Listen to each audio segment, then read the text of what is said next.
Today's episode is with retired Colonel Jeffrey Fisher. He's an author, he's an international security expert, he was a special operation forces for NATO, diplomat, and the Pentagon.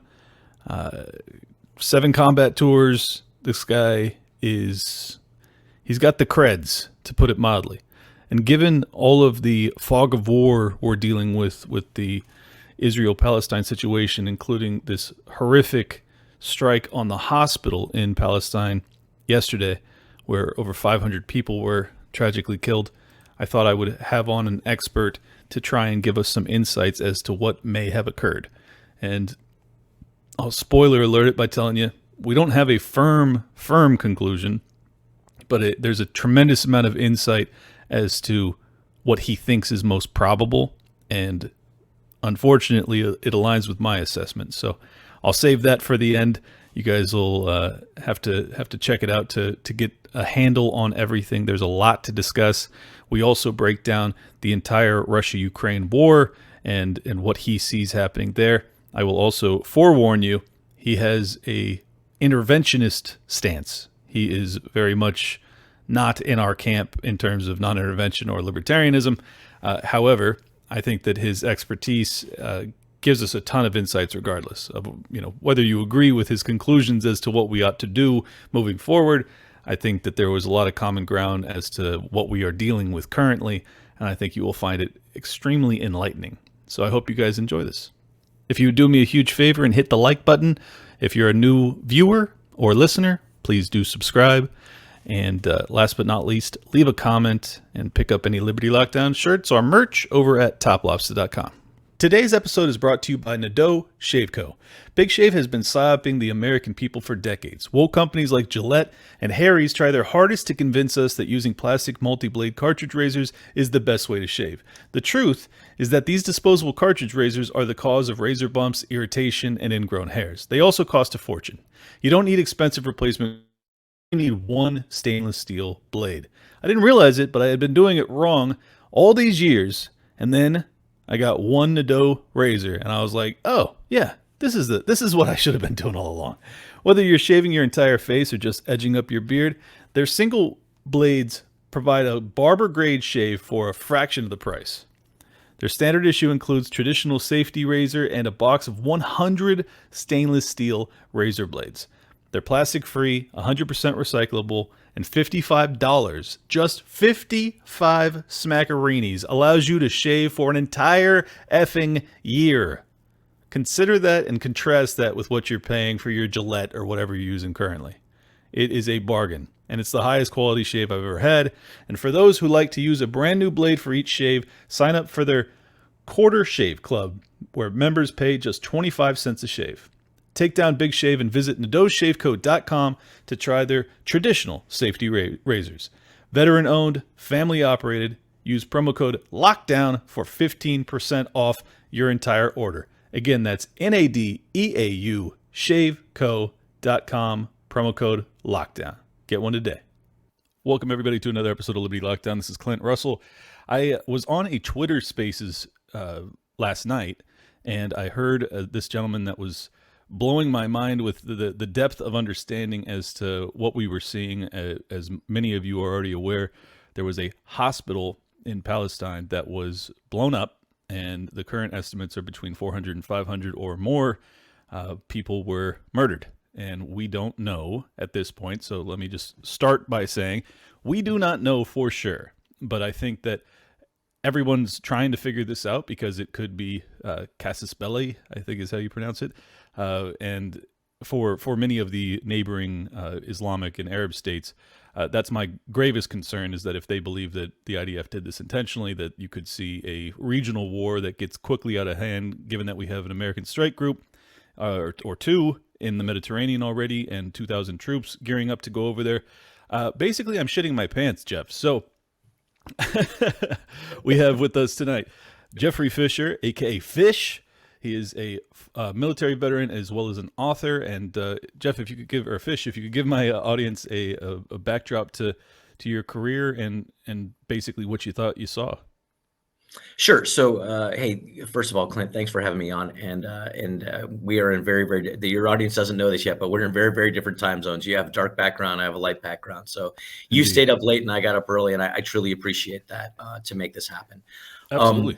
Yeah. So I started off my military career as an aviator. I flew an airplane in the U.S. Air Force called Compass Call, which is a counter communications, counter radar denial platform. Was lucky enough to be accepted over to an exchange program to fly with the Navy. So I have carrier time.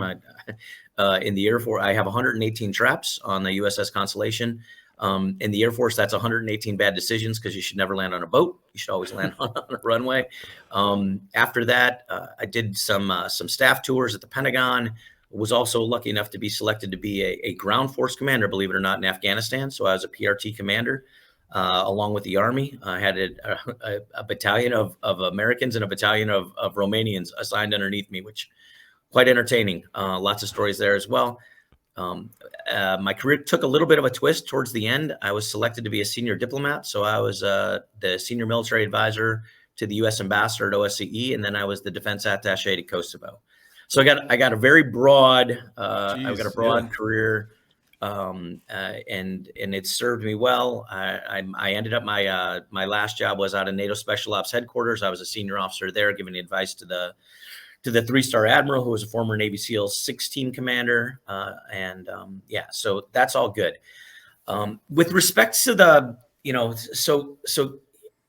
I'm gonna go back to your initial comments, right? We don't know, right, what happened to this. We know the hospital blew up, right? So we know that.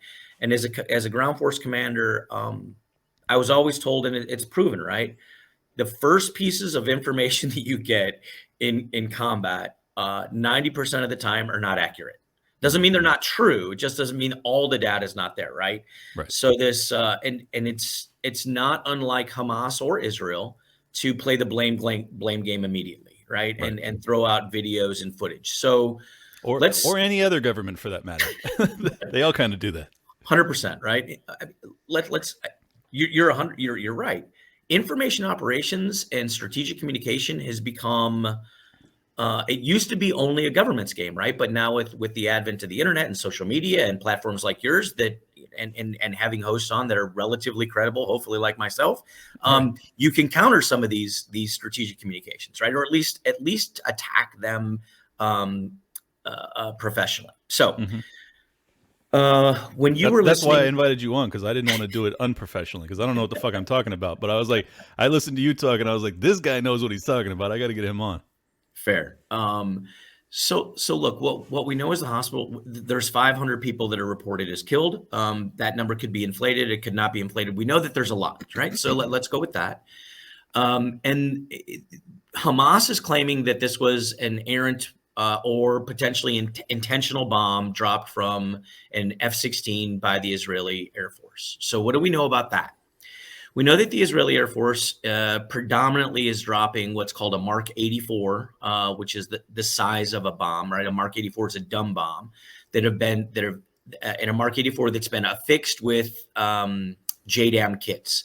So it has GPS guidance systems, and these GPS guidance systems are really, really good, as long as there's nothing to interfere with the GPS signal. And as long as the pilot has inputted the correct information into the bomb, as for a waypoint and targeting information.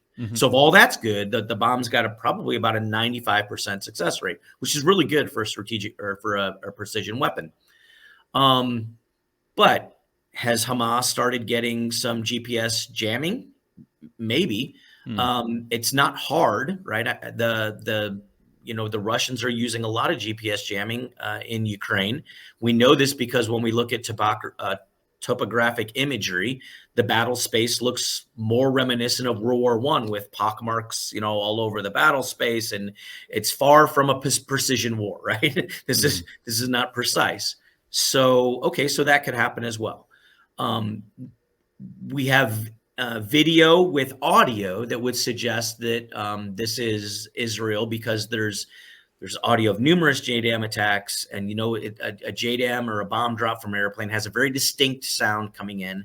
It's traveling at a very fast speed, and it's got almost this hiss right before it comes in. It has no it's not a rocket, right? So it doesn't have a flame kicking out of the back of it.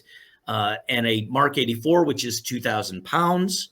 Mark 82 is 500. Mark 83 is 1,000. Mark 84, which Israel's dropping, is 2,000 pounds. This is, I sometimes in war we get a little bit perverse, but we call these the crowd pleasers, right? This is the biggest one that comes off the airplane. It leaves a mark, right? Which is why, I'll let your listeners know.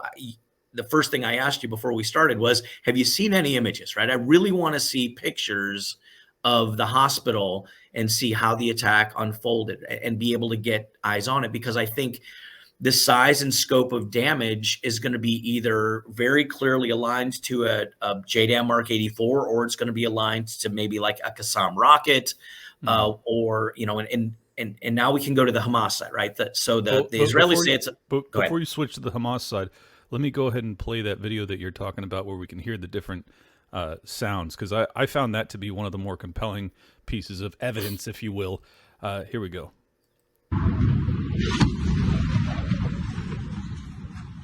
So that first one was Hamas, and this is a U.S. JDAM. Bombs out. Bombs away. Get ready to go. Get my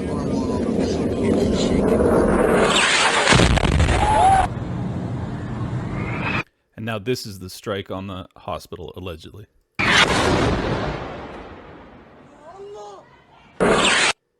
Keeping in mind that it's a bit further away from the hospital, but from my uneducated ears, it does sound much more like the JDAM. So go sure, ahead. And I would say that the strike that we see at night that's causing that very large explosion is most likely a JDAM. That the audio is compelling. What we don't know is, was that truly from last night? Was that the hospital? I can't see the target, right? True. So I don't know, right? I haven't. Just let me say, I have not seen anyone contend that footage is not the correct one for the hospital, and everything gets refuted. So I found that fascinating. That so far, at least, I have not seen anyone saying that is not the actual strike. So just 2 cents. Yeah, fair enough, right? And I think when nations, start their strategic campaigns against, counter narratives, whatever they say it just gets massively parroted on the internet, right? So until exactly, I don't know. I have people countering me in real time just with tweets from Israel's account on Twitter, and I'm like respectfully, that doesn't really mean anything to me. Like if I were to post the Hamas PR release on this, would you take that at face value? It's nonsense. I mean, come on. Anyways, go ahead. No, you're right. And look, I don't want this to devolve down to how strategic messaging works. I was actually an information operations officer, because electronic warfare for a long time was InfoOps, and I value the how important strategic messaging can be, right? What can it do? Look, both sides are at fault. The social media, social justice, social media warriors out there, they're all good, right? They all got their fingers and they all type. Look, I don't dismiss that Hamas probably did kill some babies. They didn't behead 40, but they killed some babies. I mean, at what point is this good, right? I mean, they kill babies, right? Israel is responsible for many atrocities, and we can walk back counter narratives where someone overstepped and said, well, they did this. Well, no, they didn't do X, but they clearly did Y, which is just as bad. So let's try and let's temper some of the emotion and have a valid discussion, is kind of where I always try and come from. I don't always win, right? And I don't always not let my emotions start to climb, but I try. So. Sure. I've been doing the same thing for the past week. I've been trying to just implore my audience to, even though we're witnessing atrocities on a scale that we really haven't before, because we didn't have the technology to see all of this stuff in real time. I mean, up until like the Ukraine war, I don't think we really saw, such gruesome battlefield images in real time. You may have, because you were in the military, but we didn't. So this is a kind of a new phenomenon, and everyone is kind of armchair quarterbacking and trying to figure out, or armchair generaling even, where we're trying to like assess battlefield conditions and figure everything out. It's way above our pay grade, but unfortunately, because we live in an era where the governments are lying to us so aggressively, including my own, it forces us all to kind of try and suss out what the truth is. And that's not a good place to be in, but I think it's kind of better than just trusting at face value whatever your government's telling you as they try and get you into another war that is hopefully avoidable. Sorry, I didn't mean to interrupt. No, that I completely agree. Right. It's interesting. From 2011 to 2014, I told you I was the senior military advisor to the OSCE, and the OSCE is the Organization for Security and Cooperation in Europe. It's kind of like the United Nations, just for Europe. Many of the arms control treaties that are managed for Europe that are conventional are housed there. I was the senior military guy responsible for arms control policy, debating and discussing with my counterparts from Russia, right? The Russian ambassador, the Russian senior military advisor. But I was in that organization when Crimea happened and when Luhansk and Donetsk happened, right? And I was on numerous video conferences with the White House, along with General Breedlove, who is the EUCOM commander. A lot of these are classified at the TSSCI level, right? So I can't divulge too much. But I sat in those rooms, and many times I thought, the American people kind of need to hear this, right? And the American people deserve to know both the good and the bad. And I often wish that our government was far more transparent. You and I differ. I'm sure you probably read my profiles and stuff. You and I differ on where the United States should be with respect to the Ukraine and Russia war, and that's fine. We can agree to disagree, and we can both be professionals, and that's great. I look at what's going on in Russia and Ukraine because I have tons and tons of background and tons of stuff that the U.S. government won't make transparent. And why they won't do that, I just don't know. I'm not authorized to release classified information, or I would. So my context is a little bit different. I can understand why people such as yourself, Clint, or others out there are like, why the F are we doing what we're doing in Ukraine without all the context I have? And unfortunately, I can't share it with you. So we just have to agree to disagree, right? Fair enough. Yeah, I would love to know, because I've just not heard a truly compelling argument. Oftentimes it's kind of, geostrategic interests and fucking boilerplate shit that doesn't mean anything to me. I'm like, I don't know what that means, man. I understand you want to have a regional control, but from my perspective as kind of an America First styled libertarian who's very non-interventionist, I'm just like, we're bleeding financially. My background is in finance, so I'm like, we can't continue to police the world to this scale. So unless you have a truly compelling reason, I do not understand why we're risking the potential for World War III or a nuclear war, or even a one-on-one hot war with Russia that has over 6,000 nuclear warheads, many of which are, from my understanding, are more advanced than our own. It just seems suicidal and crazy. So I don't know. If you have any insights that are not confidential that you'd like to throw at me, I'd love to hear it. Do we want to? Okay, so before we go there, do we want to go back to the Hamas rockets, or are we moving on? No. I mean, this is a free flowing conversation. So wherever you want to take it, we can go. All right. Yeah. So look, I listened in on a couple of your broadcasts, and I listened in on the one where I want to say it was talking about Russian history of when the wall fell, the Warsaw Pact dissolved, and how Russia had aspirations to be in NATO and they wanted to kind of move forward. And I won't dispute any of the data points in there, because I think they're all just disputing them would be not worth it, right? Be quibbling, and I'm not a quibbler. What I would argue though is I think that there was a lot of data points that were missed, and undoubtedly. Yeah. Right. So I'm talking about the entire history of Russia since the USSR fell. I left a lot out for sure. Right. And look, Clint, I'm not going to change your opinion, right? I get that. I'm just providing why I have the context I do. So you could change my opinion. Honestly, I'm a non-interventionist, so you probably won't change my opinion there, but you could certainly change my opinion on some of the things that I said for sure. Yeah. So look, I don't like war. I've been to combat 7 times. I think war is the most grotesque thing that humanity can do. I am, as I told you before we started, all my fiction thrillers are based on a protagonist who has PTSD, just like I do. And I struggle with it every day. For sure. It doesn't make me a bad person. It doesn't make me different. It doesn't make me weird. It's just something that I have to deal with. I recently just got a service dog named Zoe, and that's going awesome. But Right. but look, I don't, so I don't like war. Right? I can assure you I'm not a warmonger. Right.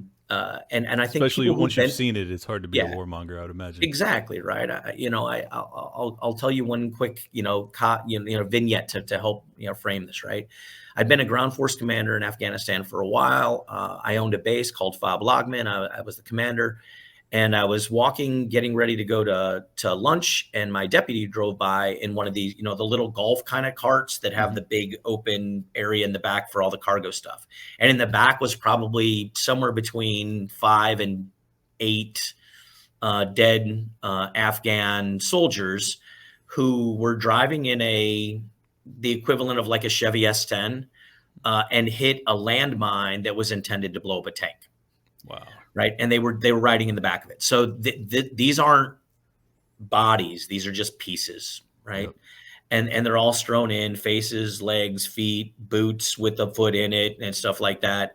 And you become so immune to this, right? As he drives by, I'm like, "Hey, what are you doing?" He's like, "Oh, I got to get these over to the morgue. You got to try and figure out who they are." And I'm like, "Oh yeah." And there's flies flying around. It smells.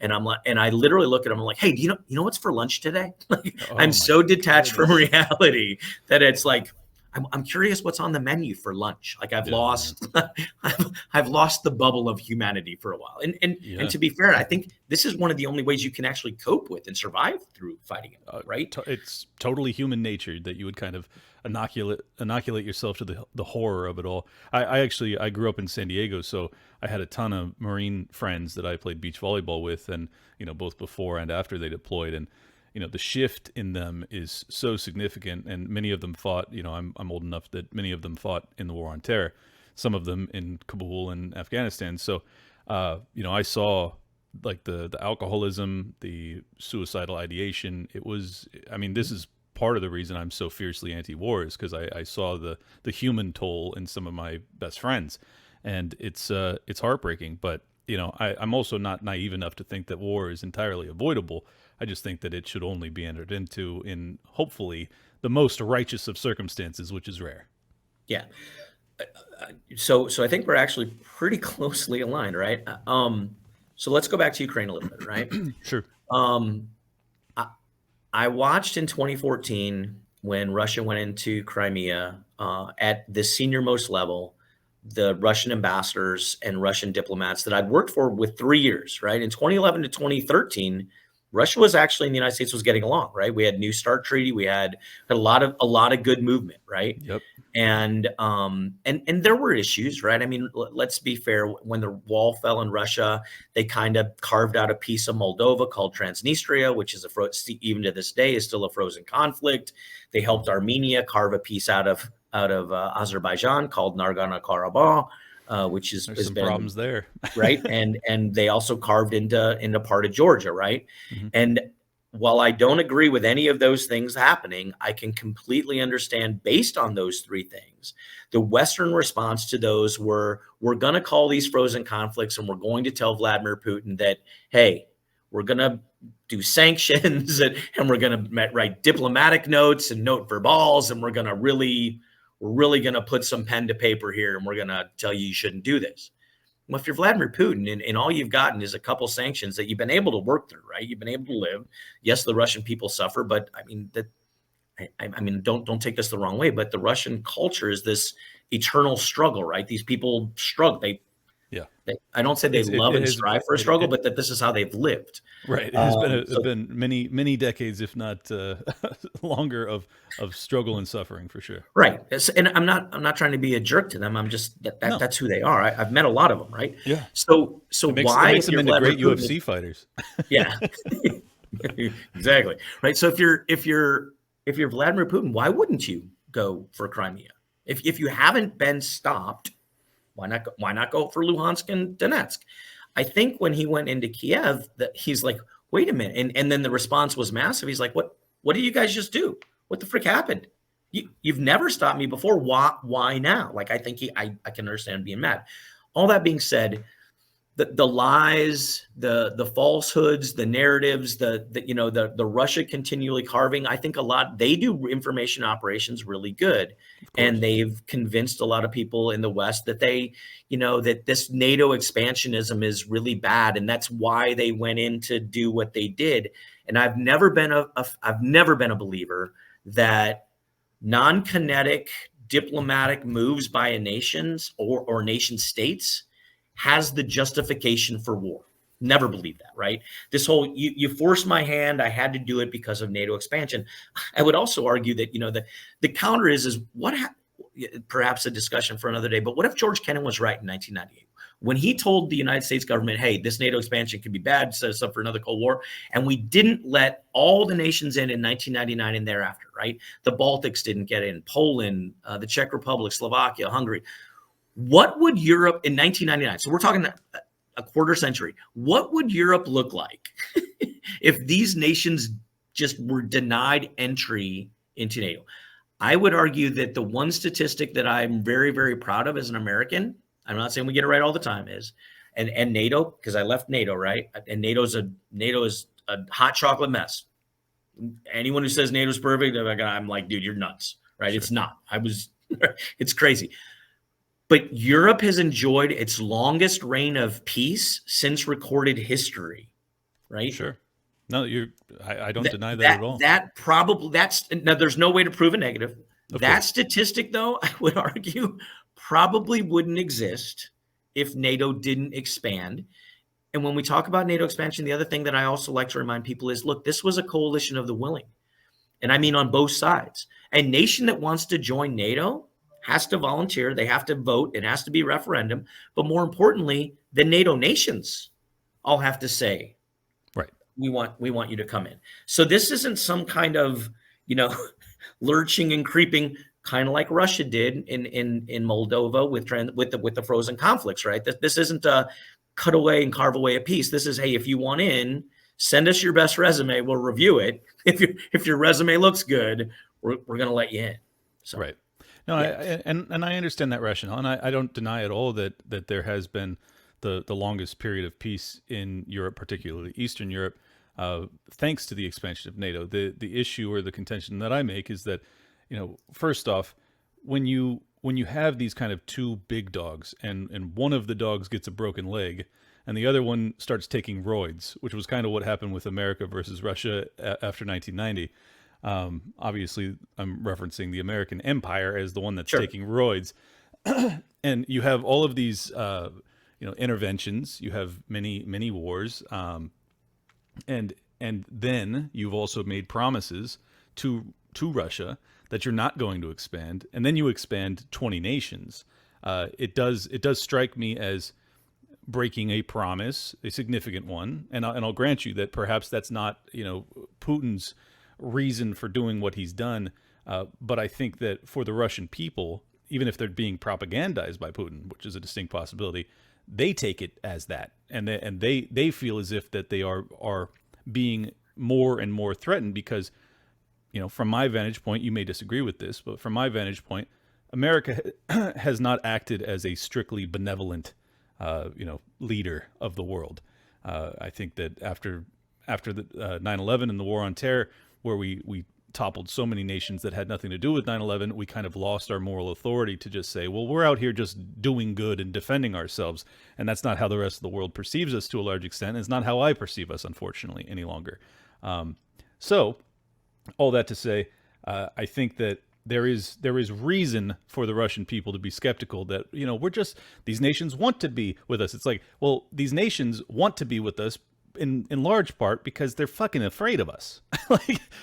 I mean, not all of them. Many of them do it for the right reason, but they know, once they're in NATO, once they're in the good graces of both the EU and the United States, both their economy and their security will be improved. But it also, when you decrease the amount of small wars that break out, you increase, in my estimation, the potential for very cataclysmic wars.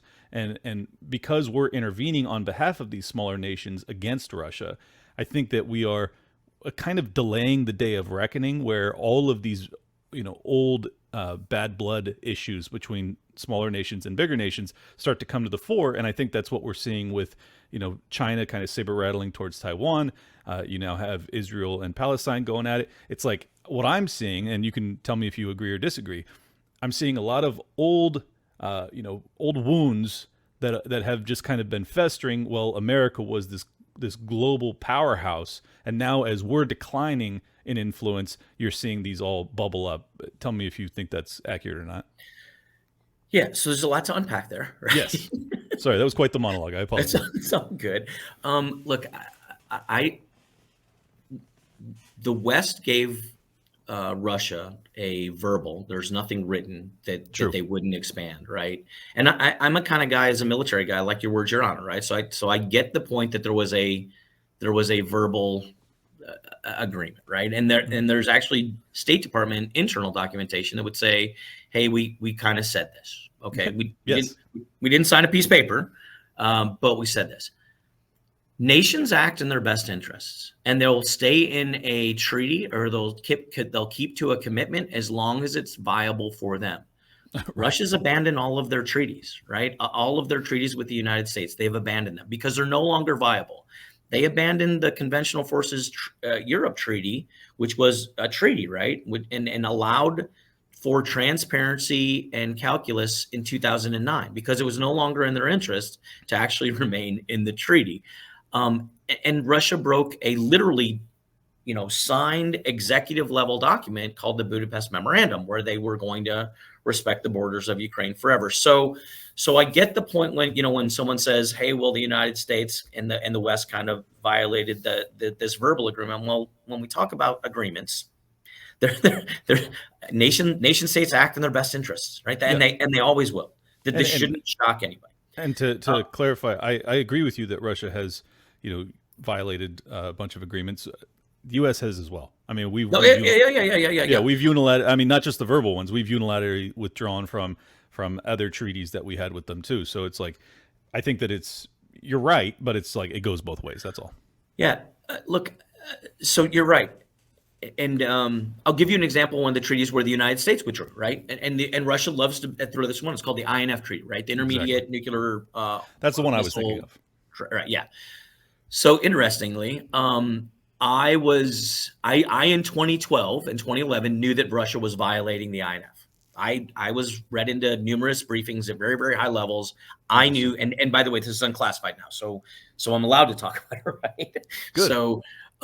So before anyone comes after me in Austria to put me in jail, that this is all legit now. So I knew that they were violating, and we were having numerous discussions on the margins with the Russian and saying, dude, look, here's the documentation. We have intelligence systems that know how long and how far missile systems can fly. You're going over 500 miles or 500 kilometers. And they would say, no, recalibrate your sensors and all these other things, right? And then they finally came out and the United States came out and said, we know, and now it's public. The United States knows 2013, 2014, we know you're violating, right? We have the evidence, we know you're violating. And Russia continually said, no, we're not. No, we're not. And then finally, the United States said, look, we're unilaterally withdrawing from INF. There's no reason for us to continue staying in a treaty, a bilateral treaty, when the other side is completely ignoring it. That's just stupid. And as soon as we withdrew, magically, right, Russia announces that it has designed, funded, operationally developmentally test, and now has marketed and fielded a missile that would violate the INF. I mean, that's impossible, right? So, which demonstrates that they had broken it far earlier. Right. So look, there's always context to all these things, and look, and some of it I'm not privy to. The U.S.'s hands are not clean in this. Please, when I defend these things, please realize I realize the United States government has number one done a horrible job of providing information and transparency to its people, so it's a victim of its own issues. And by the same token, here's one where I'll actually pick on the U.S. government a little bit, right, and support your narrative. And look, I try and be as open as possible. In 2013, Ukraine was the chairman of the OSCE. So at the end of the year, there's an event called a ministerial. It happens every year for the OSCE. And then the nation that is the chair hosts the event in their nation somewhere, right? So in Kiev in 2013, all the nations are going to go and their ministers or sex state, right? Hillary Clinton are going to go and basically sign all the documents and have their end of year statements. And, this is the big strategic culmination of all the work of the year, right? It's what state does, right? It's what ministries of foreign affairs do. If you remember in 2013, though, that the Maidan incidents were going on, right? This was a big issue. So people were asking Ukraine, do you really want to host the ministerial in your capital where you have, pretty significant active, revolt, resistance yeah, going on? And they said, yep, we're in, we're still doing it. U.S. senior State Department officials were invited. I'm sorry. We're invited. That's my little 2-year-old boy. Just woke up. We're invited in on diplomatic, right? So they're diplomats. They're under black passports. They're guests of the nation, the guests of the government in charge. And some of them go down to the Maidan and are handing out food, water, giving and in support of a rally against a sitting government. Yep. Not a good look. Right? No. Not a good look. I'll tell you from the non-interventionist libertarian perspective, many of us have taken that as evidence that it was a coup attempt. Yeah. Okay. I'm not saying it was. I'm just saying like what the fuck are we doing there? Like that seems very inappropriate. Right. So they were there for legitimate reasons, right? Yeah. I mean, you just gave me a backdrop that I wasn't aware of, so I appreciate that. Yeah.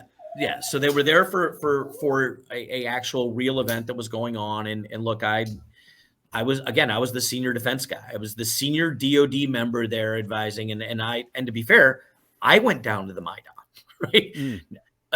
I went in civilian clothes, right? I didn't go with a press entourage. I didn't take anything. I just wanted to see it, right? I wanted to get a sense and a pulse of the resistance, what was going on, and of the protest. I mean, some people had been shot early. I mean, this is a pretty big deal, right? Sure. So yeah, I went. But I didn't tweet about it, right? I didn't. And did you have any phone calls with Jeffrey Pyatt and Victoria Nuland where you talked about who the new government would be? Yeah. So I'm sorry. Maybe you probably can't talk about it even if you did. Dude, I've heard the audio, right? Okay. Everybody's heard the audio. So this is a really unfortunate situation, right? And look, it doesn't play well, but I would tell you, whatever the nation is, nations always act in their national interest. If you don't think that there is, maybe the audio doesn't exist, but if you don't think that there's discussions that Erdogan in Turkey, right, the leader of Turkey, or even the leader of the UK says, hey, the guy we want in is so-and-so. The guy we want in, or the gal we want into country X is so-and-so. And we're going to legally, right, we're going to legally create situations that help that narrative. Right. Nations do this all the time. The U.S. just got caught, right? Exactly. So to suggest that we're the only ones, and by the way, Russia does it too, right? So Of course. Russia does its best job. Is how do you think Lukashenko has won every election in Belarus? Right. Of course. If people don't think that there's a meeting where Putin and him go, dude, you're our guy. We're going to fund you. We're going to put money in to make sure that you stay in. Okay. So yeah, unfortunate audio. But let me say real quick. I completely grant that most, if not all, nations attempt to do this. Just some better than others. My issue is that we're doing it in kind of like, I mean, not kind of, in definitively what they have said and what was conveyed to Condoleezza Rice was the reddest of red line nations when it came to being added to NATO.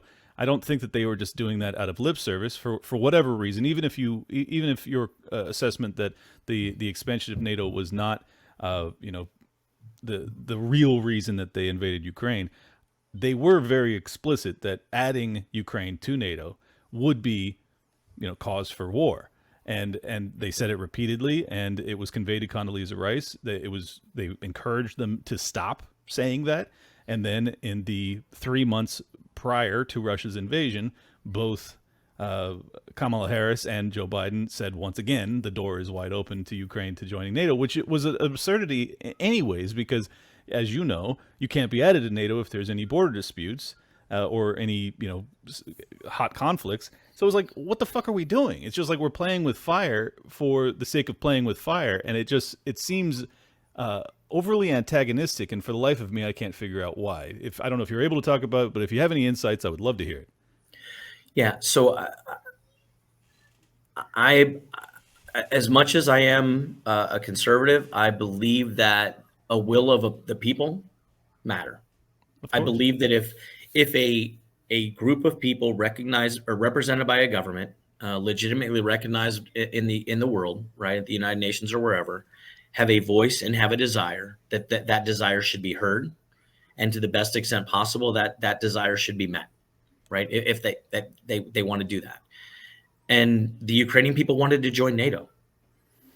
Well, so if some did, but there was also referendums that said that the Ukrainian there's people in the United States that want us out of NATO, right?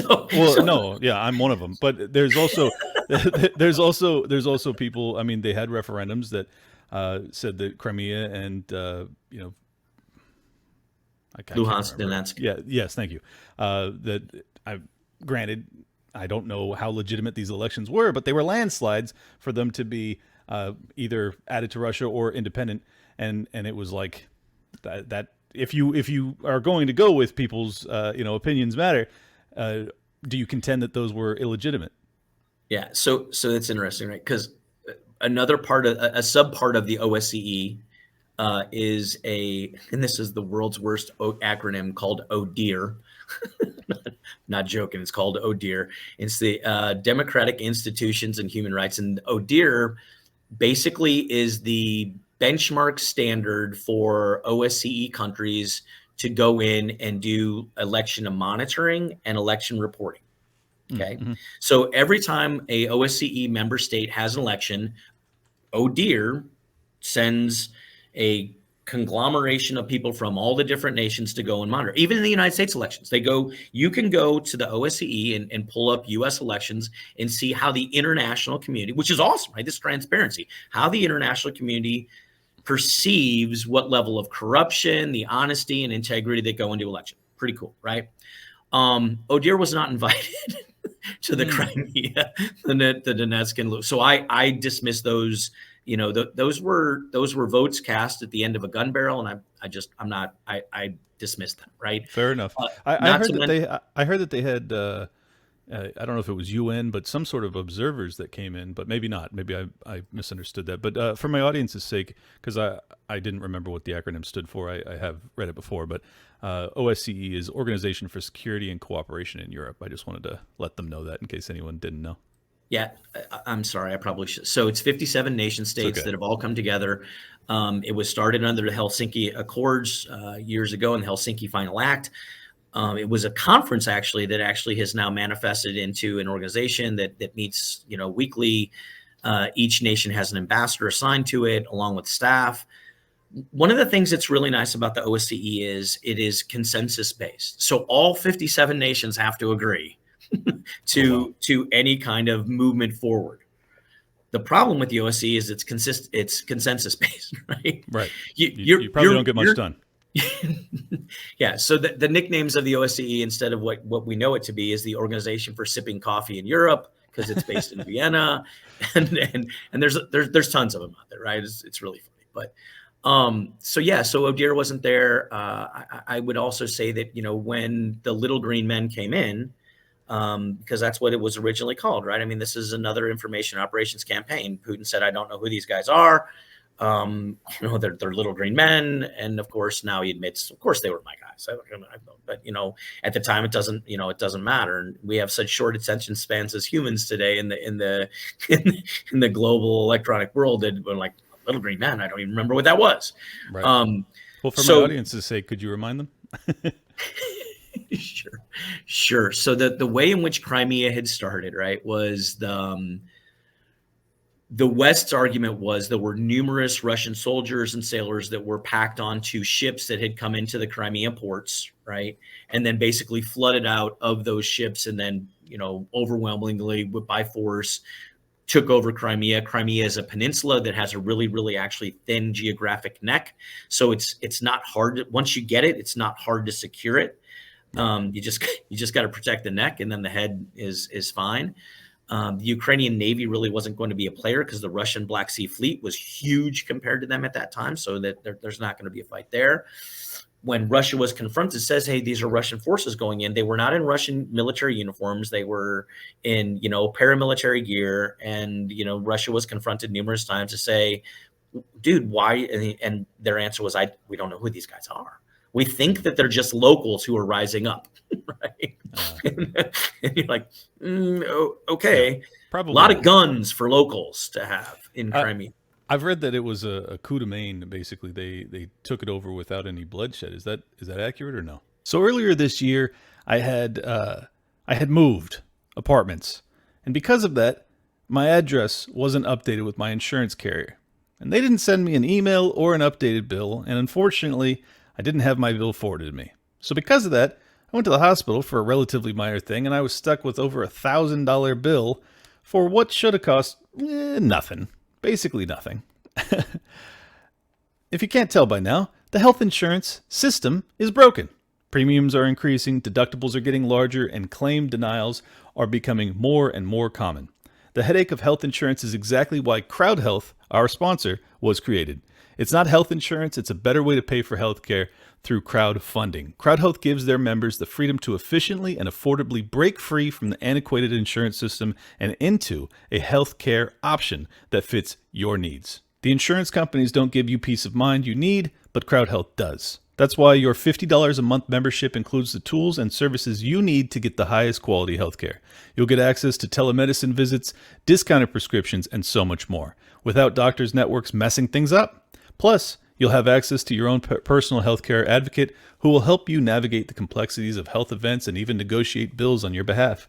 And of course, you'll join the crowd, a group of members just like you who want to help pay for each other's unexpected medical events. It's time you opt out of restricted health insurance plans and let Crowd Health help fit your healthcare needs. Get started today for just $50 per month if you use the code LOCKDOWN to get the healthcare you deserve. Crowd Health is not insurance. Learn more at joincrowdhealth.com. That's joincrowdhealth.com. Promo code LOCKDOWN. It was such a good surprise attack, right? One of the tenets of warfare: surprise, mass maneuver, right? If you get good surprise is amazing. Just ask Hamas 2 weeks ago, right? Surprise is an amazing tenet of warfare. If you can get away with it, you can do a lot of things. December, there's examples all over, right? December 7th, 1941, September 11th. You can pull off crazy stuff with really good surprise. Right. So anyway, so that's what the Little Green Men were. He eventually admitted it. But my point was, when the Little Green Men came in, right, and scared a lot of the people who were pro Ukraine and enjoyed being Ukrainian, they didn't stick around. This wasn't the place to be. So when you cast a vote, it's again, right. It's under duress. I'm not a fan. Yeah. That's fair. Well, anyways, let's swing all the way back to the Middle East. Right. My biggest concern I've already recapped my biggest concern. World War III is my biggest concern, but what set off the most red flags for me was just the body count.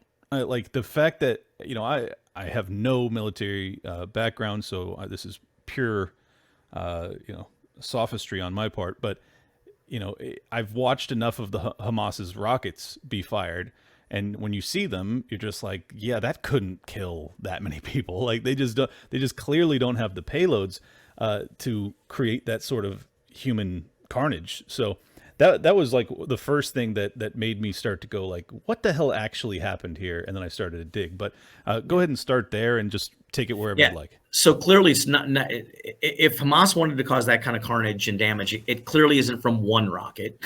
Right. It would take multiple rockets, and we know there's just one explosion. So you can you can eliminate the multiple rocket option, right? Mhm. Would Hamas be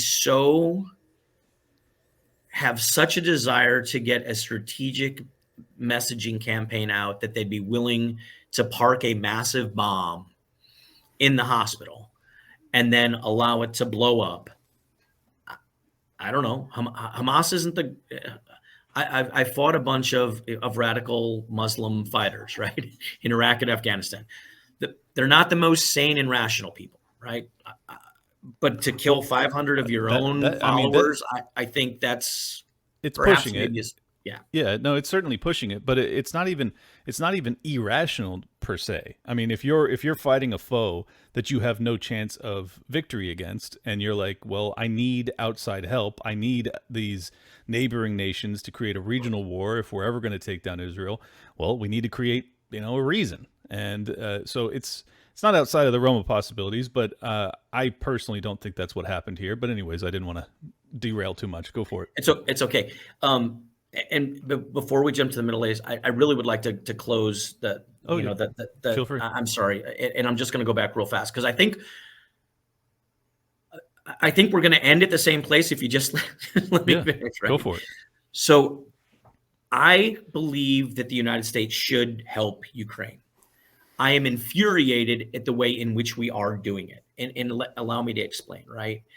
So Lieutenant General Ben Hodges, he was the USARA, U.S. Army Europe commander. He's very, very active, very, very outspoken, very, very speaks eloquently well about the war in Ukraine. And he predicted, as did I, that this war would be over by now, and that Ukraine would have basically forced Russia to capitulate back to the 1991 borders of the Budapest Memorandum. We were both wrong. Right. Yeah. And people on Twitter point out we're wrong. Right? They love to do that. But here's where we were wrong. Our hypothesis wasn't wrong from a military to military perspective. I feel very, very confident, Clint. If anyone ever asked me, hey, military X versus military Y, can you tell me how that's going to turn out? I would tell them absolutely. The problem is militaries today, and rightly so, are controlled by civilian leadership. Right. And civilians make the decisions on how militaries employ. General Hodges and I both had the expectation when the United States says it's going to support Ukraine, that it's going to support Ukraine. And we haven't, right? Yes, he says it. Yes, he says we're going to do it for as long as it takes. But clearly, this drips and drabs and the slow roll of munitions and the slow roll of escalation to ATACMs and to F-16s has literally caused this war to drag on and cost hundreds of thousands of lives. I mean, we're talking about 500. God, so don't get me wrong, any death's a bad death. Hundreds. And we're probably getting close to 500,000 dead. When you add both sides together, I'm not joking, we're probably getting close to that, right? I agree. Had the United States and the West said, okay, we're all in. What do you need? Let's go, right? This is the Colin Powell tenets, right? The Colin Powell philosophy. If you're going to go to war, go massive, go fast, have a strategic plan, and get the F out. Right. And that's what we did in Iraq the first time, right? If you look at Iraq 1, we overwhelmed Iraq. We went all the way to the 32nd parallel or whatever the latitude was, and we told Hamas, okay, we're going to stop right here. We've secured back Kuwait. We're done, and we're going to go home. Right? Don't F around again. You mean Saddam? You said Hamas, but I think you meant Saddam. I'm sorry. Thank you. Yeah. Perfect. All right. So yeah, I need another cup of coffee, evidently.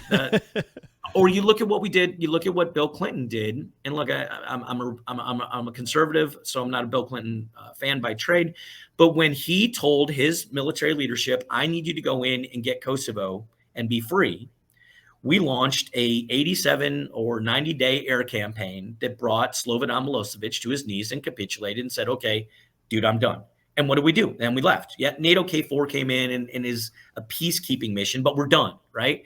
This isn't, carnage and bloodshed for years.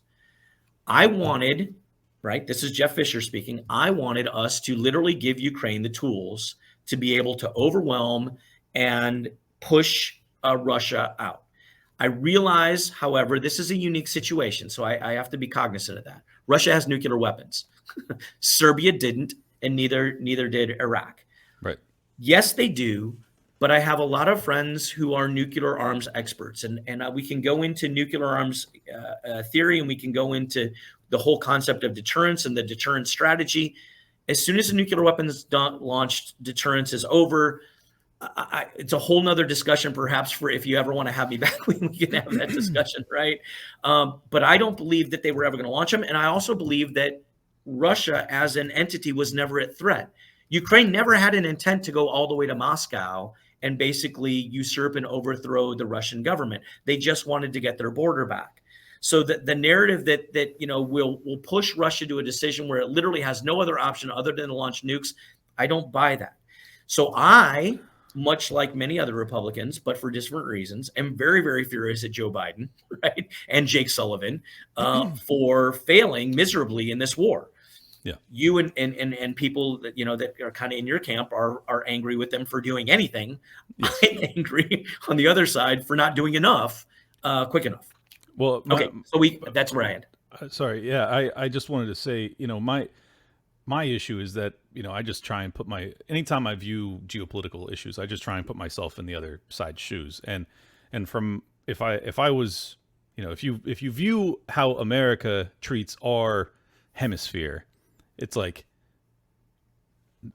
we would never stand for our only year-round warm water port being taken away from us when we had a 50-year lease on it, and I think that for me was like, well, this is just kind of gonna happen, like after you have the Maidan Revolution and you have the new leadership come in and then they tear up that lease. It was like, well, it was just like, okay, well, it doesn't surprise me at all, I guess. So, yeah. and it strikes me as, like not good, but as you said, it's like nations look out for their best interests. They are the more powerful entity and they just took it, and they took it in a bloodless way. So it's like, it's kind of like the best case scenario.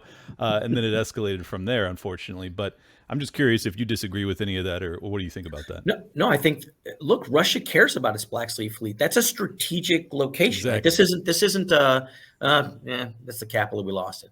But what I do find interesting is, even though they have Crimea, and now that Kyiv and the Ukrainian military have long-range missiles, and they also have, this is going to be a problem for Russia for years, depending on how long this war goes. True. There are saboteurs and there are special forces entities that are going to get in, and they're going to keep blowing up subs, and they're going to keep sinking command ships, and they're going to keep striking that port. Which is why, I don't know if you're familiar, but Russia just signed a long-term strategic deal with Karabakh, which was an old piece of, it's one of the pieces they took of Georgia, right? They're going to move the Black Sea Fleet headquarters, right? That they're moving away from Crimea. No shit. I did not know that. So it's a funny story. TRT World, when I was on their news, they were supposed to throw to me about another subject, and without telling me, they're like, breaking. It says, they're like, and we have Colonel Jeff Fisher. What do you think? I was like, yeah. It was. Don't do that again. That's not nice. I was live, so I appreciate this isn't. So they're moving their Black Sea Fleet headquarters. So yeah, they secured Crimea for what, almost 10 years. Now they're moving they're forced to move their Black Sea Fleet headquarters. That's interesting. So before we shift back to Israel-Palestine, I'm curious if you have any opinion as to how this war winds down. It seems quite evident to me, much to your consternation, that we are kind of pulling, to a large extent, our support from Ukraine, and I don't think that they can sustain themselves against Russia if Russia desires to actually take over the entire nation. I don't think that they desire that. I'm not sure that they ever have, to be honest, but your assessment could be 180 degrees from mine, so I'm just curious what you think. So yeah, my assessment is very grim, right? And I hate to say that, but I just wrote an op-ed that it's probably going to come out next week on basically trying to answer the people who say, let's get to a ceasefire and let's try and stop this war, right? Mm-hmm. So that the op-ed is, okay, how, right? What you want this? What would be the logical steps from diplomacy perspective, from political leadership to get to that level? And the answer is, no one has to read my op-ed who listens to the thing, because at the end of the day, I'm just going to say that it's not possible, right? Mm. You have two leaders that are at war. that are not even remotely close to their stated strategic objectives. Right? So they're not even close. The other thing is I thought this was pretty close to what Putin said that he wanted. No, he wants Kiev, dude. I Oh, mean, he does? it was three days to Kiev, right? Was the original plan, right? So Oh, I didn't remember that. yeah, so well that was they came in through Belarus and they wanted to basically take over decapitate the city and take over the country, right? And then the big convoy got bogged down. That it was more than 3 days. They'd only had enough fuel and sustained, so they left all the vehicles. So yeah, he's not from done. my vantage point. I was like, especially since I don't speak Russian, I'm like, I can't ever really know what's happening over there. And then there's like a media blackout to a large extent on what Russia's saying about things. So it just puts the American people in a really tough position. Anyways. Yeah. So I would say neither's close, right? And the other thing is, not only is neither one close, but if either were to capitulate and try and legitimately go to the negotiation table, right? Some level of conditional ceasefire, their political career is over. If Zelensky, I mean, he's polling at 80% right now that the Ukrainian people want to fight. Right. Right. He's not in a political position to go negotiate. Right. Sure. My understanding is that Putin has been offering peace talks. Is that he has, right? And and that's the interesting. He's offered. So his Minister of Foreign Affairs, Lavrov, has made hints that he's willing to go to the negotiation table, but before he even gets there, he's already laid out the red lines that Russia and none of them are legitimate, right? So it's it's not the most honest brokerage of going to the negotiation table if you've already stated what your demands are. That's not necessarily how negotiations work, especially at this level, right? Just out of curiosity, though, what are they? Are they demanding any additional territory? No NATO. Current boundaries. Crimea is ours. That these things that are just aren't acceptable for Zelensky. Right. Now they might be acceptable for the Russian people, but I think when you look at Russia, because of the way in which this war was sold to Russia, right? Ukrainians aren't us. Ukrainians are Nazis. Ukrainians are, that this information campaign that the Russian people have bought off on, right? You've poured so much gasoline on the fire. We have to eliminate Ukraine. Ukraine has to go away. Ukrainian people must die. How do you de-escalate from that, right? So that's the first problem. The second problem that you have is now imagine we can get past that. So this is a really good discussion, right? Imagine we can get past that and a fragile ceasefire is negotiated between Ukraine and Russia. Well, since neither one trusts each other, rightly so, right? Budapest Memorandum broken on one side, Minsk agreements broken on the other side. Neither trust each other. There's going to have to be some kind of peacekeeping entity on either side of the border to actually do some level of control. Mm-hmm. What would that look like? Well, Ukraine's going to say, I want NATO forces on the Russian border on my side because they're the ones I trust. Yeah. Russia's going to say NFW. No freaking way, right? I'm not letting Russian forces, literally armed Russian forces, be on my border. That's a red line. And who's going to be on the Russian side, right? Russia's probably going to say the only people I trust are China, Venezuela. So now you've got armed Chinese forces on the Ukraine-Russian border with NATO forces. What could go wrong? Yeah, please don't let that be the fucking resolution. Jesus Christ. Right? So yeah, I'm not comfortable. And look, I realize when I say it, people are like, well, that's a ludicrous solution. And it is.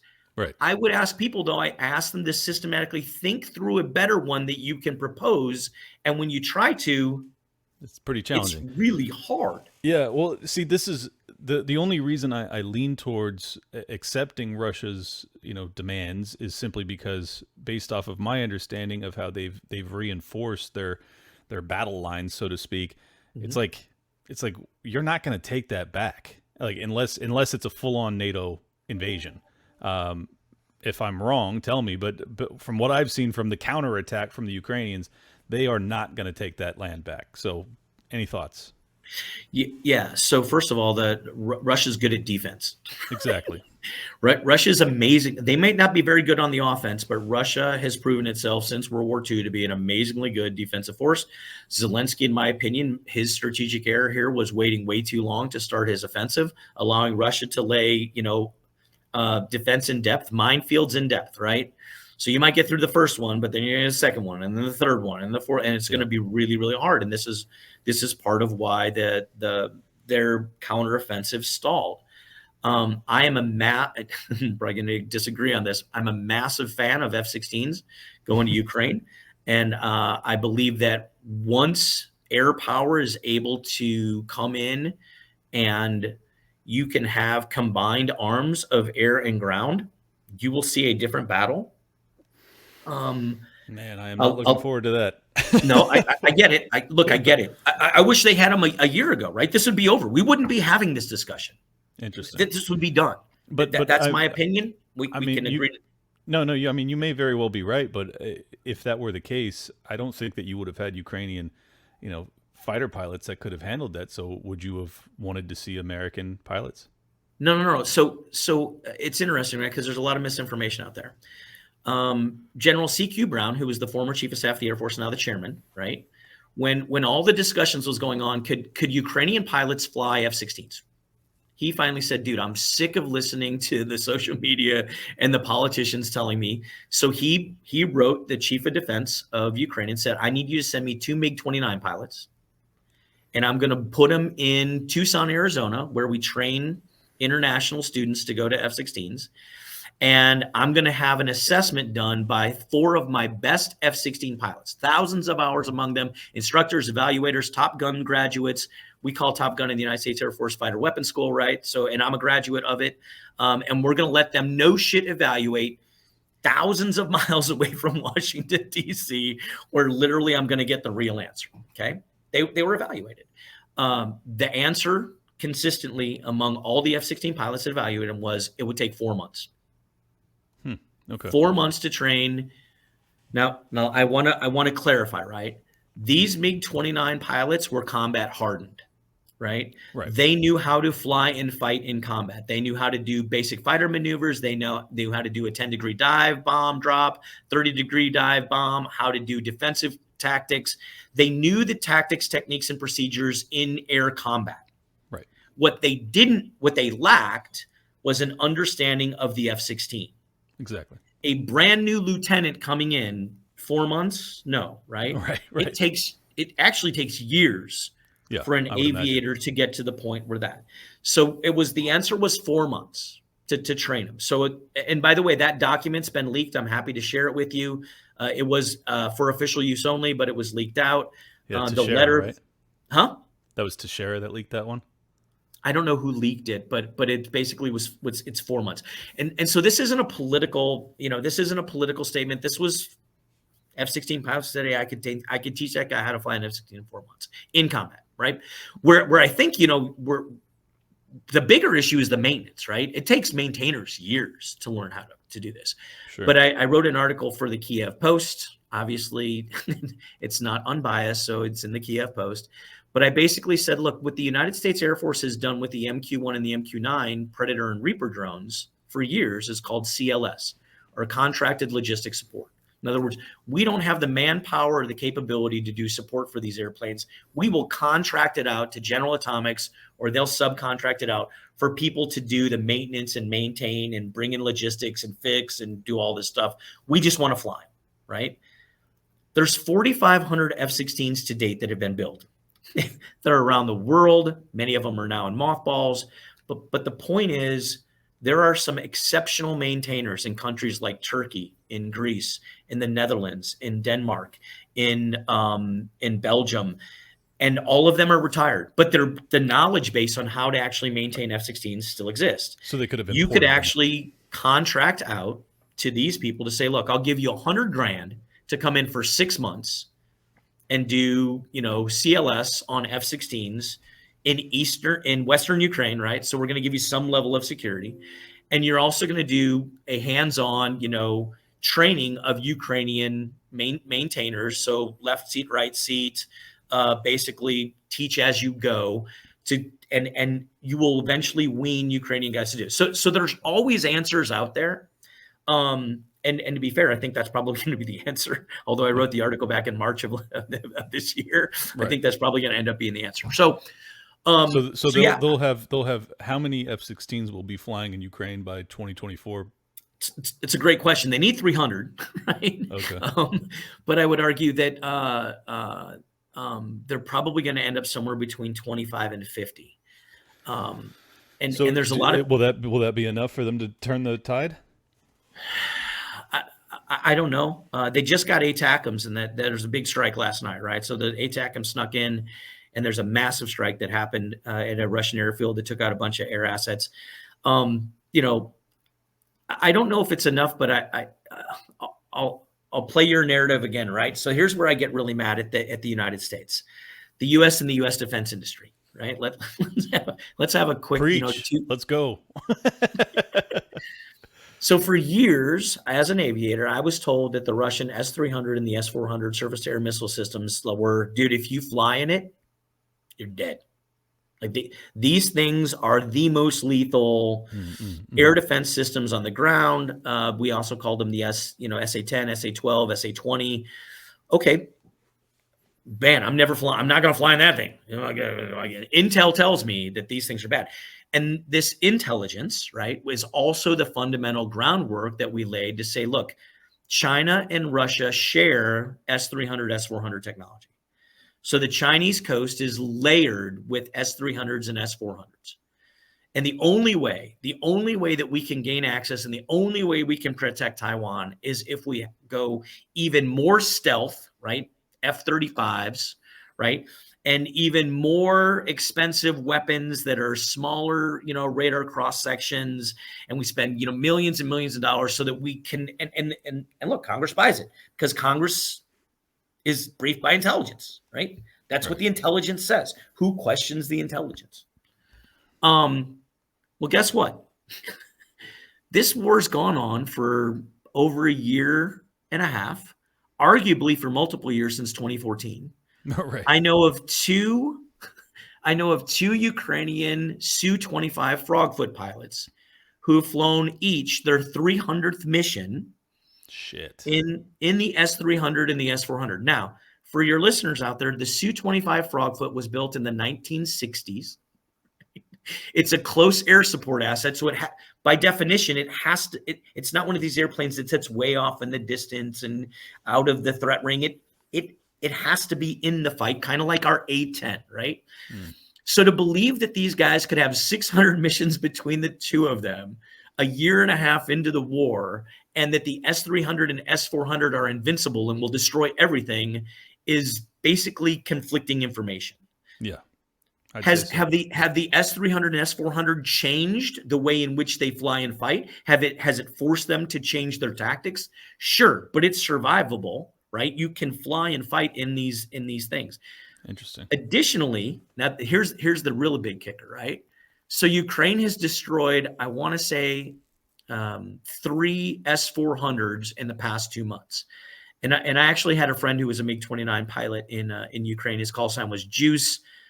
Sadly, he was killed last month, ironically in a training accident. Not even in combat. He was killed in a training accident. It's really unfortunate. But his girlfriend and I keep in touch on Twitter, and she keeps in touch with the MiG-29 pilots who were all his friends. Imagine this.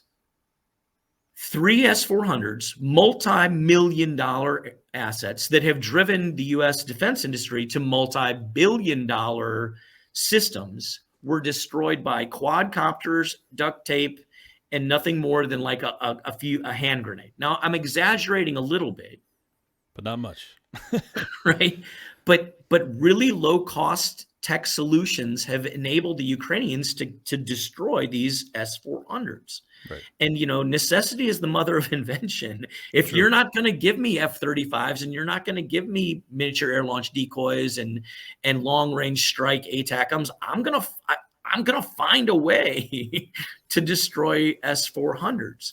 So now you've got a defense industry that's got F-35s, they've got all these things out there, and now there's people like me out there saying, dude, what are we can destroy these. We can open up air power. We can open up the airspace. We can destroy these things. Let's go and let's have a discussion. And not a lot of people want to hear me talk about that. Like they like to hear, if you're a Democrat, you like to hear me talk about that we should support Ukraine. And if you're a Republican right now, you like to hear me talk about how the defense industry and the intelligence got the S-400 wrong. The truth is I'm my own person. I'm going to talk about both, which is why, and you probably know this, right? You probably get the same experience.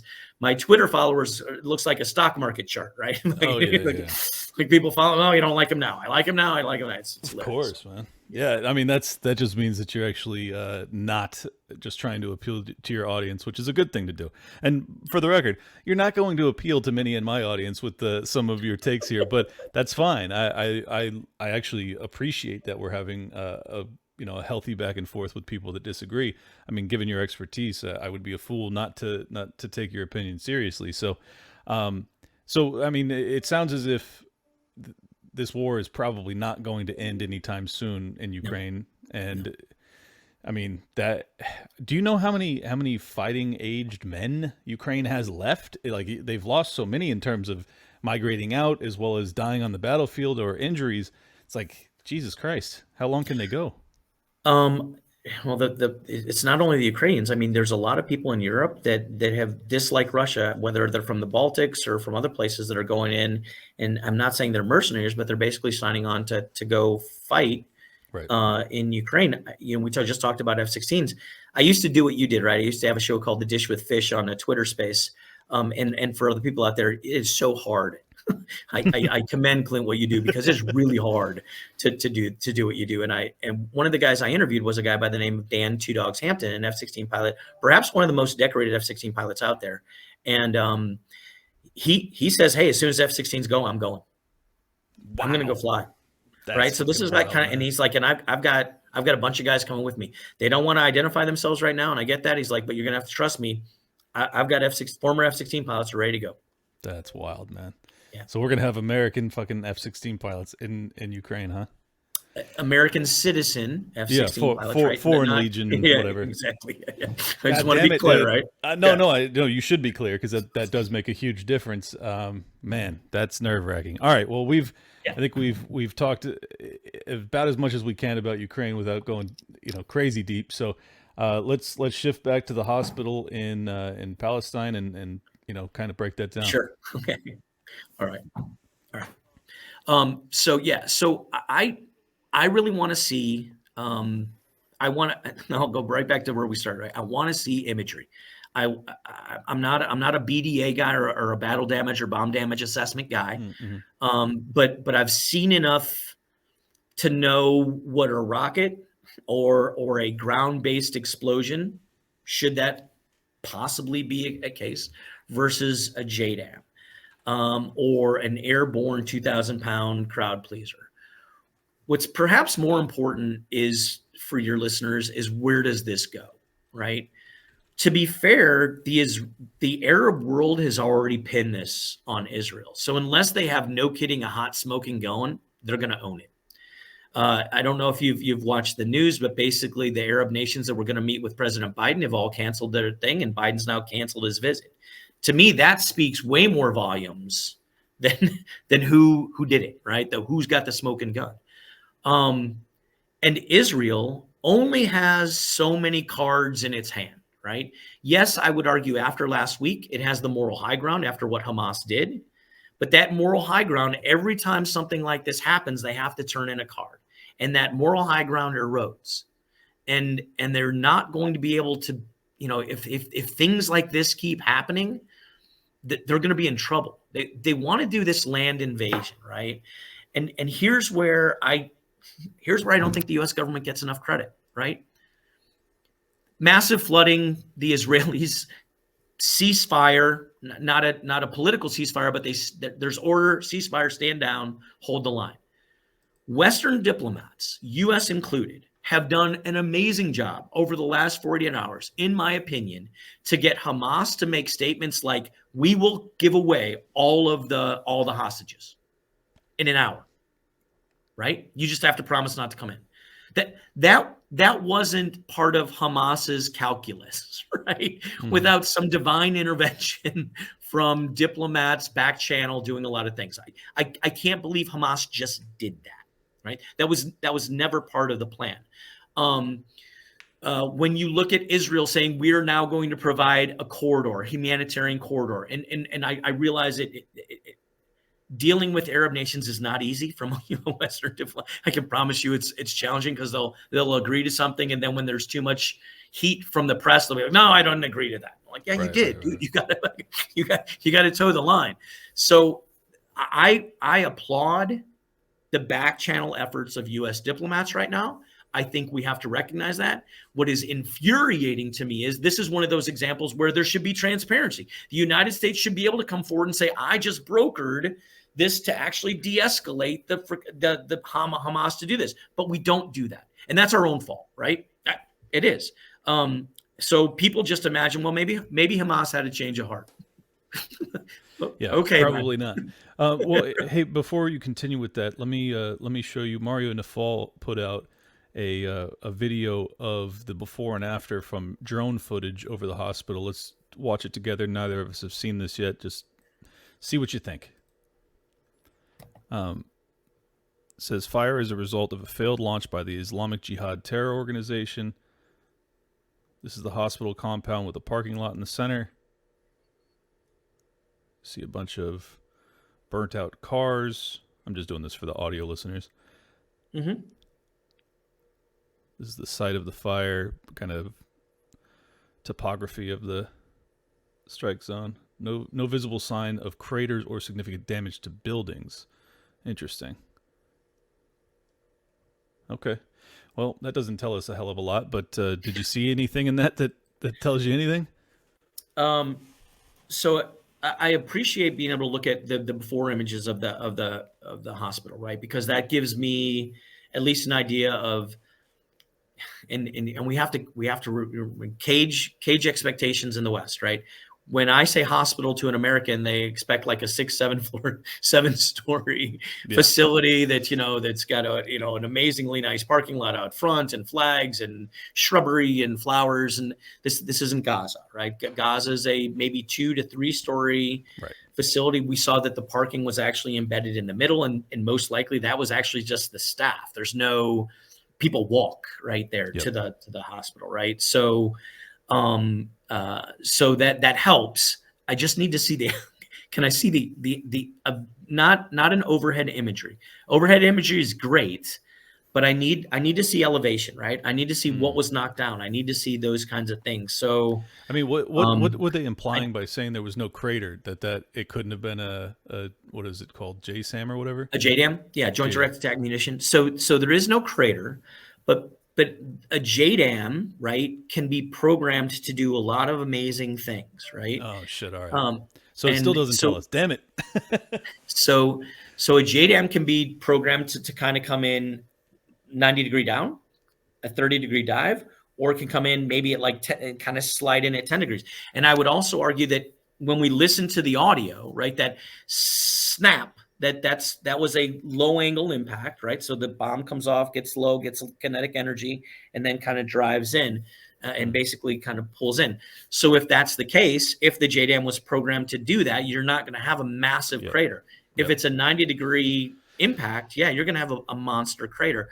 So I know that everyone wants to draw a conclusion, and I feel really bad because I'm trying to give my best expert advice. I don't have anything definitive that I've seen yet, Clint, that says, dude, that's what it was. So, I mean, here's some other, conflating factors that have given me such pause. According to Al Jazeera and some other publications, and, take it with a grain of salt, I'm sure they have their own biases, but there was a notice from the IDF to, I don't know if it was Hamas or if it was just to the Palestinians broadly, but they were telling them, get your ass out of these hospitals. like the implication being we're going to strike them. My tendency is when you have a nation that is overpowered or overpowering another and they say, hey, you need to clear out of these sites, and then that site explodes. I'm going to kind of assume it was probably you that blew it up. Normally, I would think that the IDF and the Israelis more broadly would very much go out of their way to prevent a catastrophic, elimination of 500 largely civilians, because that would be so inflammatory to the rest of the Middle East. What do you say to any of that? Yeah, that if I tell you to leave a building and then that building magically blows up, yeah, Odds are. odds are, right? I mean, and this is a long-standing tactic, right? When a bomber calls a bank and says, "You've got 30 minutes to vacate everybody," and then it blows up. If you can trace down who made that phone call, you're probably going to know who blew up the bank. Exactly. So yeah, look, that absolutely valid. It's a lot of evidence against Israel. There's not a lot of evidence right now that would be towards Hamas. Just for my audience's sake, they should know that there has been footage that's been released that shows what appears to be a Hamas, outgoing attack of a series of rocket fires, and then one of the rockets gets taken out, I don't know, by an air defense or whatever, and it kind of drifts down towards near the site of the hospital. I wanted to ask you this directly. That doesn't strike me as being capable at all of creating this level of destruction. So is that just kind of a far-fetched, try to get bailed out of jail type of thesis? Yeah, so I've seen that video too, right? And I would start by the same argument that I did with the JDAM. I don't have conclusive evidence that even hit the hospital, right? Right. I see an explosion from the JDAM. I don't know if that's the hospital. But even if it did, could it do it? I see this one rocket that goes out, and either it has an errant fin, and it does almost like a 180 back, right? So just for your viewers, right? It looks like it's got some kind of errant guidance, massive malfunction, and instead of going out, it goes out for a little bit and turns around and comes right back. It's like a boomerang, right?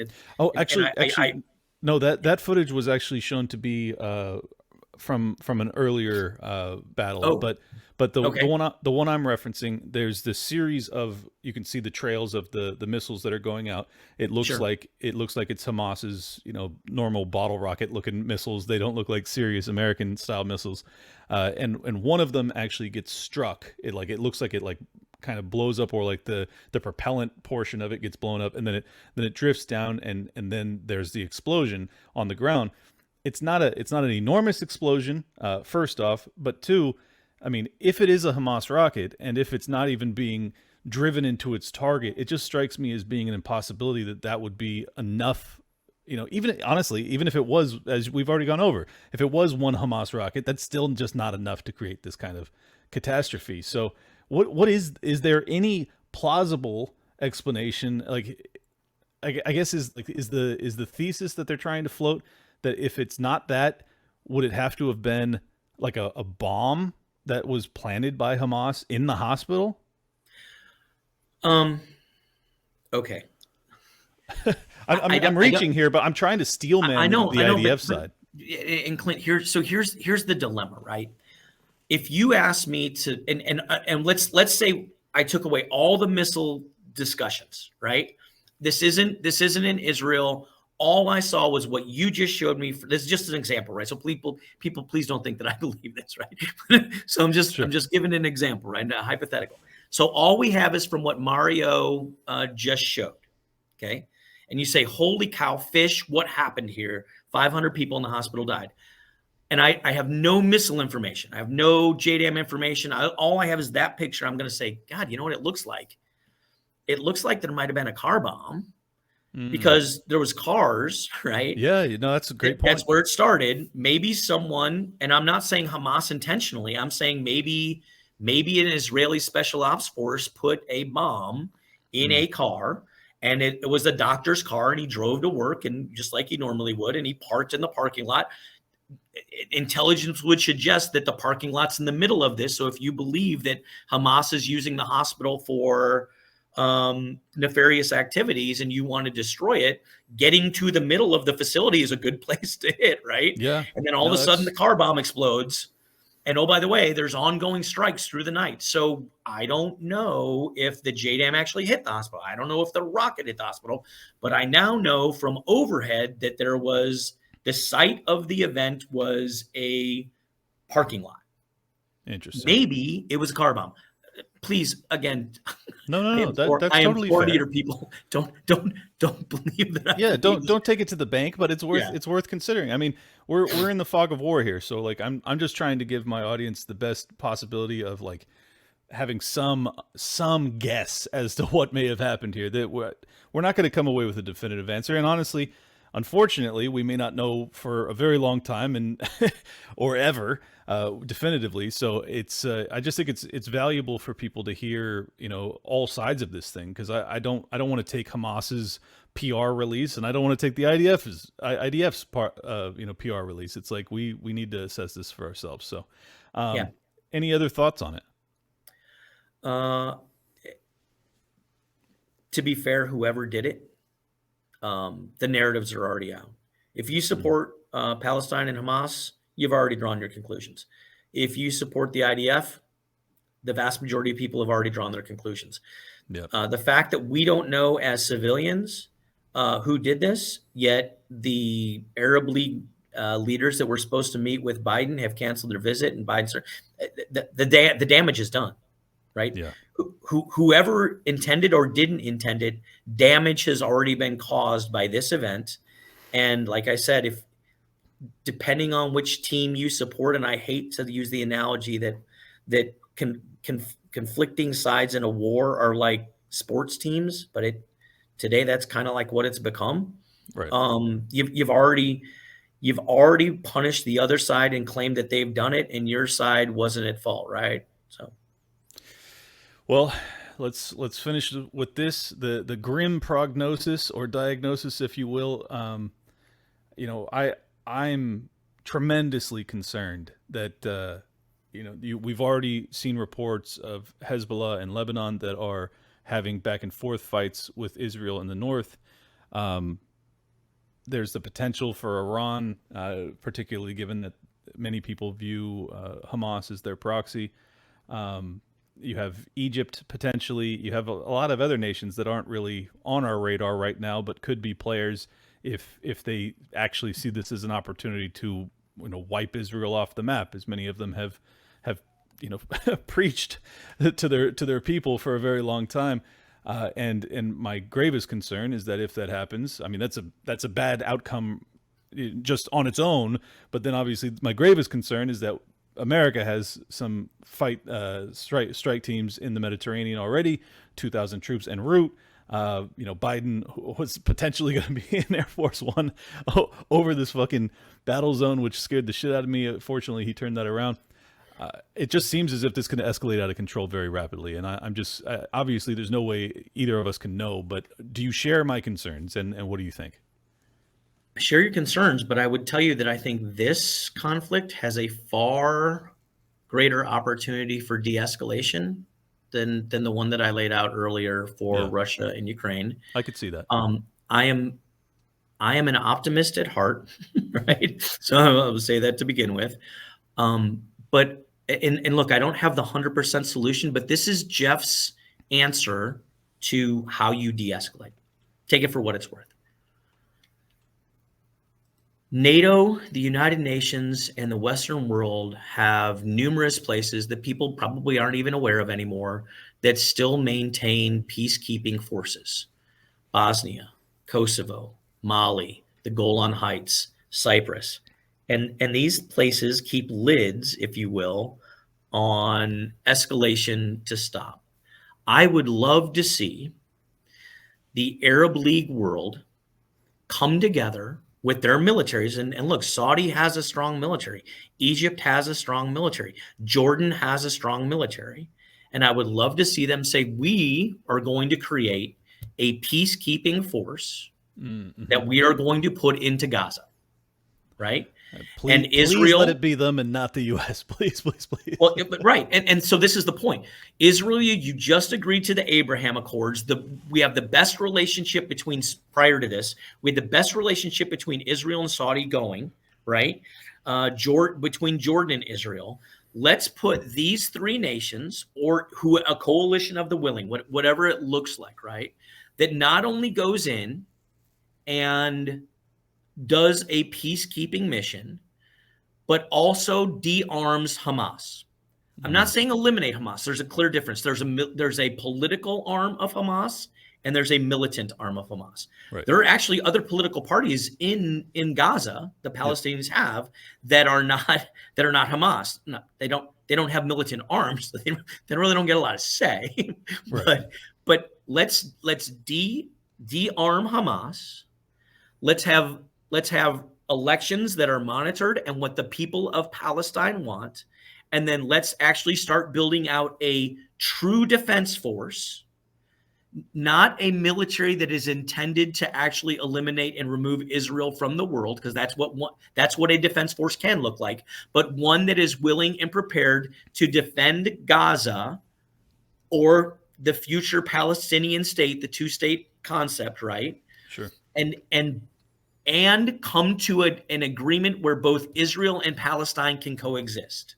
And it's going to take years for those peacekeeping forces to stay there.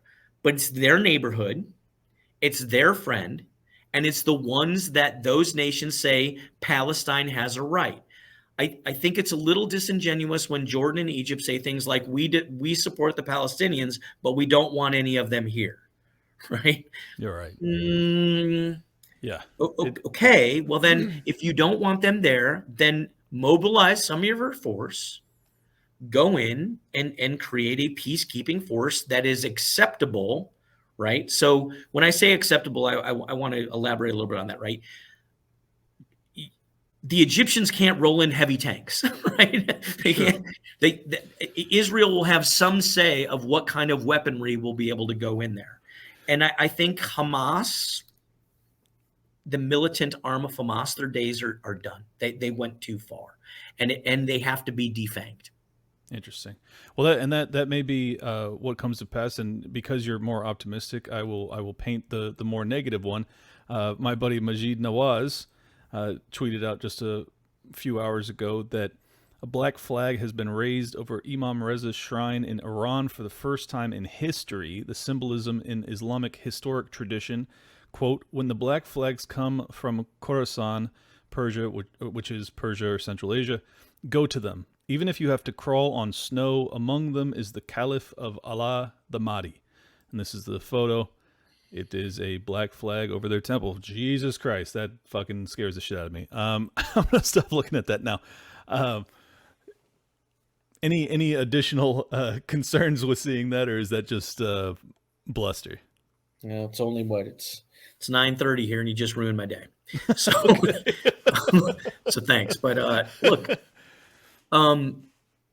the Arab world and the Muslim world, and I have a lot of friends in it. So it's I'm just trying to state facts. They spin up rapidly, right? They can beat themselves into a tizzy faster than I think almost any other ethnic group or religion or whatever. And they don't de-escalate anywhere near as fast, right? So what you just showed me doesn't make me happy. I'm hoping that cooler heads can prevail. I would love to see a little bit longer of a ceasefire and Israel delay their invasion into Gaza. But I would also say that, and Netanyahu's been fighting for his political career, right? I mean, he was ousted and then he came back in. Right. The Jewish community around the world wants blood. And if he doesn't deliver it, they'll put someone in who does. Yeah, what frustrates me about that is, the whole reason, from my vantage point at least, the whole reason that a terrorist group like Hamas would do this is the same reason Osama bin Laden committed 9/11. It's like they know that they have a totally overpowering foe that they can't possibly topple, but they can inflame them enough to do something stupid enough that might actually topple them. And financially and militarily and a whole bunch of other ways, we've really destroyed America to a large extent based off of our reaction to 9/11. And I fear that the Israelis are on that path right now. And I also have similar questions that I did to 9/11 when it comes to the 6 or 7 hour lag time between the attack and the response from the IDF. But I'll end with this. Do you have any?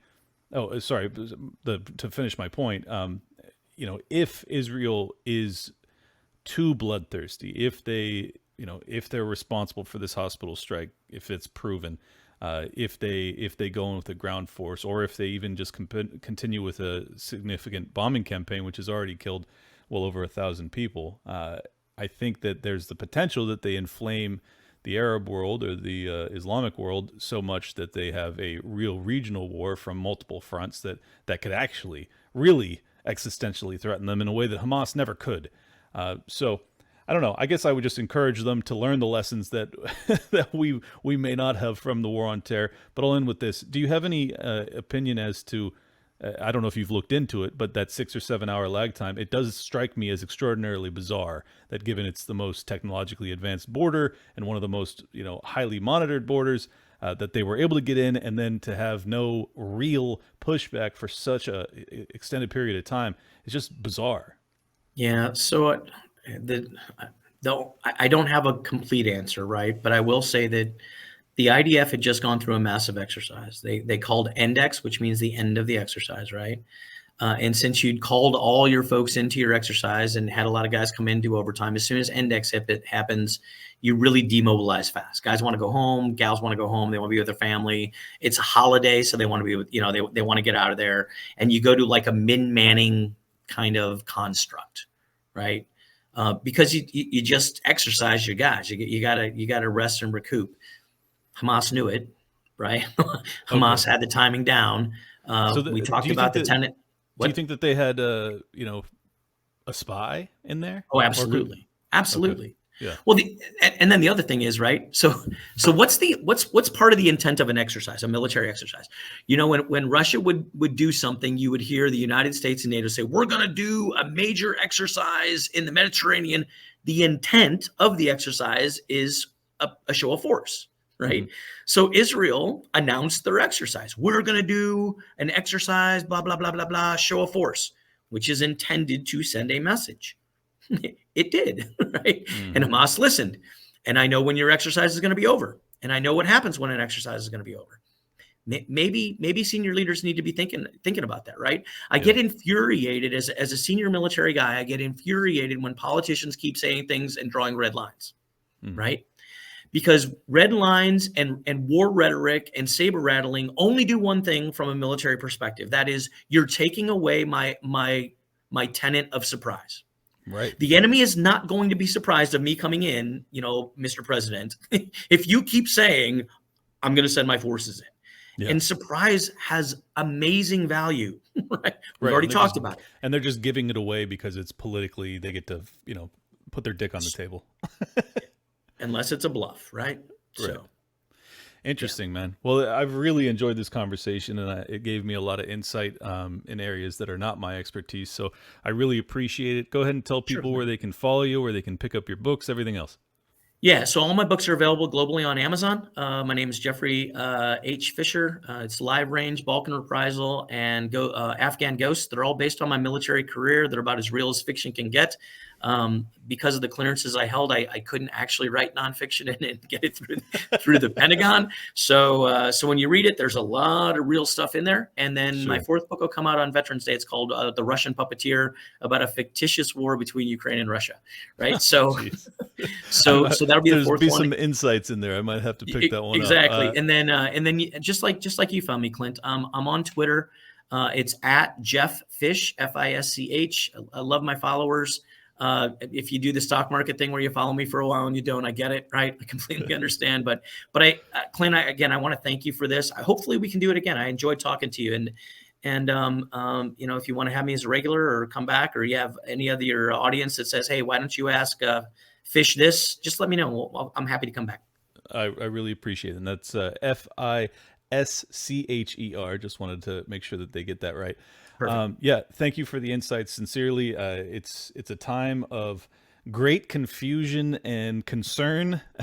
I'm speaking for myself, but I'm sure the thousands of people that'll hear this later are feeling similarly, and I hope that it gives them some guidance, some clarity, answers some questions, and let's pray that we can avoid a really significant war for all of our sakes, the Israelis, the Palestinians, everybody involved, and also our troops domestically. So thank you again, Inshallah. Jeff. Yeah, Inshallah. exactly. All right. See you, buddy. Take care. Thank you guys so much for tuning in. I know that was a longer interview than I normally do, but there was so much to cover. I didn't actually intend to cover Russia, Ukraine with that level of depth. Didn't expect that at all. But I did find it insightful, and I really enjoyed being able to kind of put my understanding of that conflict up against someone who served over there for a very long time. I did think that he had some interesting points as to some assessments that I've had, to the nature of the Maidan Revolution, things like that.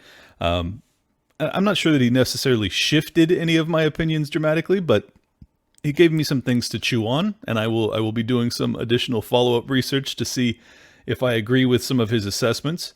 He is a company man after all. He did work for them for a long time. By them, I mean the U.S. military. So, but anyways, I do really appreciate his time, and I hope you guys will check out his work. And yeah, that's it. Hit the like button. Leave a comment. Hug your mom. Kiss your dad. Love yourself. Because you're the best. We're out of here. Peace. Welcome to Liberty Lockdown. Please scan your barcode. Your liberty ain't gone, but yeah, it's on hold. Where did it come from and where did it go?